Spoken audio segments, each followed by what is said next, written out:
What's up? So, Extreme Rules 2014. Anything goes, no holds barred, weapons are legal.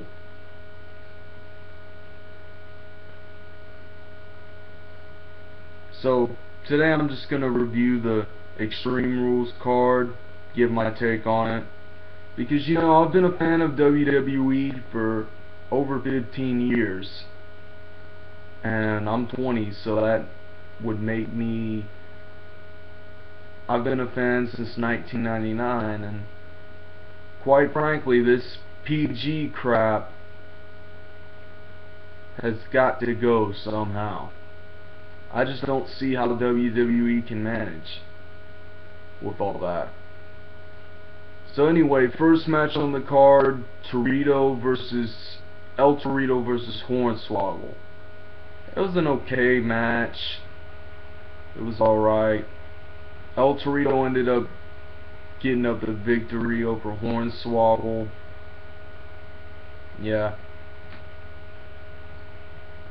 I have a feeling their rivalry is going to continue, and El Torito is going to end up going over Hornswoggle over and over again until Hornswoggle eventually decides he's had enough and quits the company. But what do I know? Okay, so the triple threat elimination match between Cesaro, Jack Swagger, and Rob Van Dam. Why WWE decided to put Cesaro over Swagger and Van Dam is something I'll never understand. And I'm just looking at the results of the card, not the actual Wikipedia page of the event.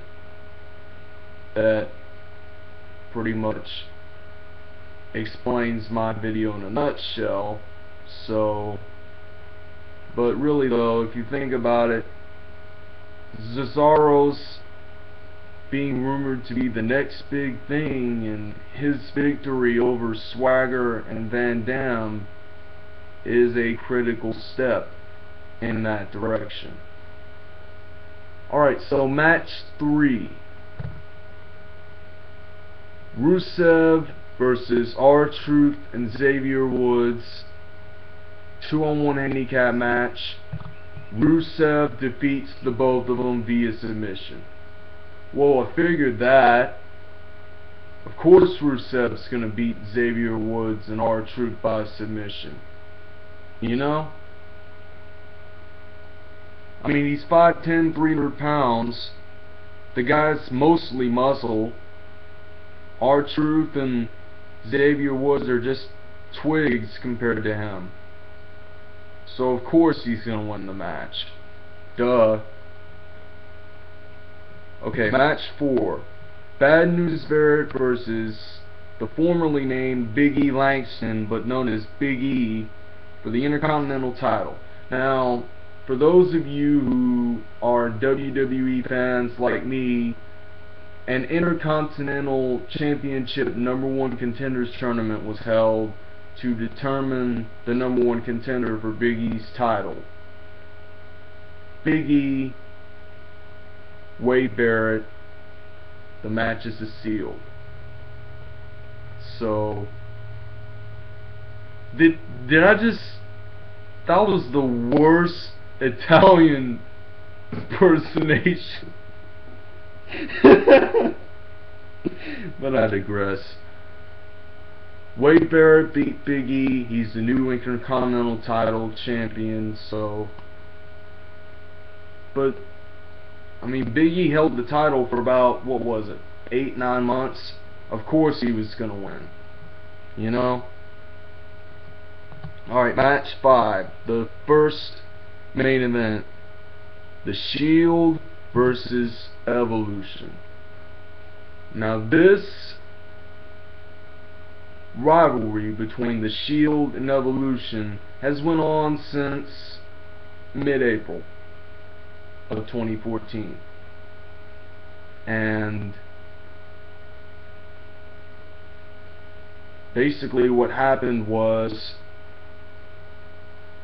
The Shield was challenged by Evolution to a match at Extreme Rules, but the Shield was forced to compete in 11-on-3 handicap matches prior to Extreme Rules, and then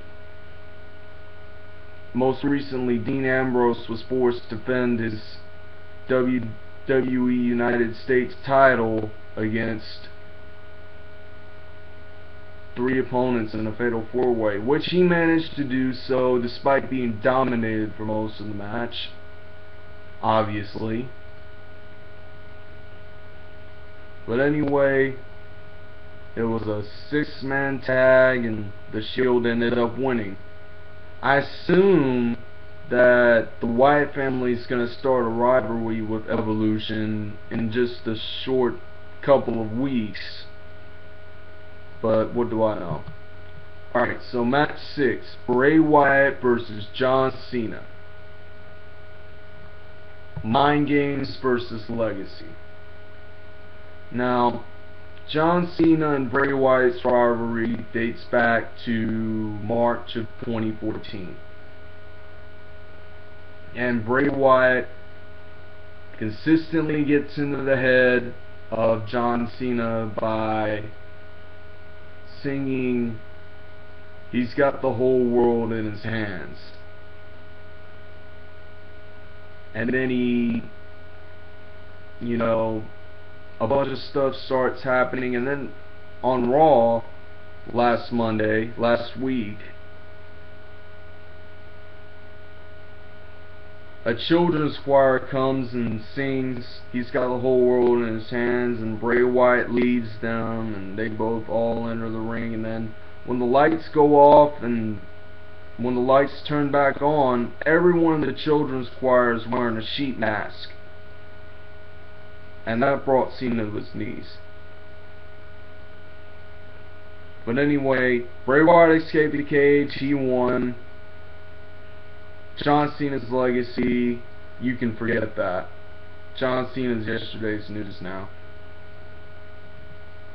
So, match number 7, Paige versus Tamina Snuka.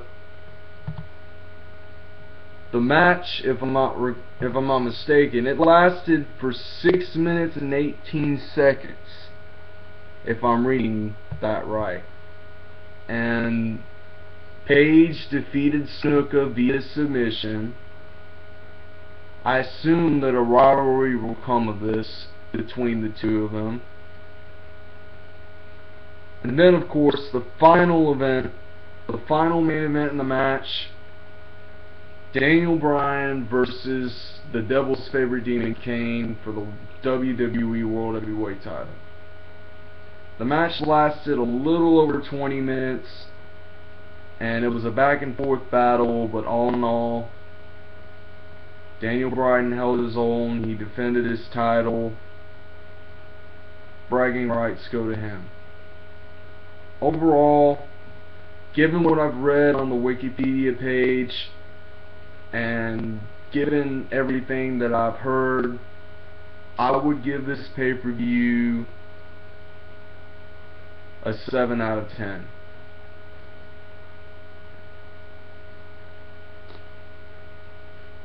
So with that said, if you guys like my channels, subscribe. See you later.